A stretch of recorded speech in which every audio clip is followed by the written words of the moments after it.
बिस्मिल्लाहिर्रहमानिर्रहीम। आज इंशाअल्लाह ताला मैं जो वज़ीफ़ा जो ज़िक्र आपको बताने लगा हूँ वो वज़ीफ़ा है।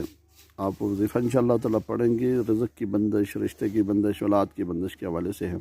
और ये वज़ीफ़ा है सूरह कौसर का। और सूरह कौसर आपने 313 मरतबा पढ़नी है और 313 मरतबा असर की नमाज़ के बाद अव्वल आखिर 11 मरतबा दुरूद शरीफ के साथ इंशाअल्लाह ताला इस तरतीब के साथ पढ़ेंगे तो बहुत फ़ायदा होगा। और एक बात आप ज़हन के अंदर अपने बैठा लें कि आपने जो ये वज़ीफ़ा पढ़ना है, ये वज़ीफ़ा जो है आपने असर की नमाज़ के बाद टाइम एक फ़िक्स कर लें, उस टाइम के ऊपर पढ़ें, ठीक है। उसकी एक बात ये होगी। और दूसरी बात ये है कि आपने ये अमल 21 दिन करना है। 21 दिन के बाद देखें कि आपको कितना फ़र्क पड़ता है। और उसके बाद फिर आपने 41 दिन पढ़ना है, ठीक है। और इसको आप इस तरतीब के साथ पढ़ें, इंशाल्लाह फ़ायदा होगा। और तमाम है आप मेरी वीडियो सुनने वाले जितने भी हैं, मेरे चैनल को सब्सक्राइब और शेयर ज़रूर करें और लाइक भी ज़रूर करें।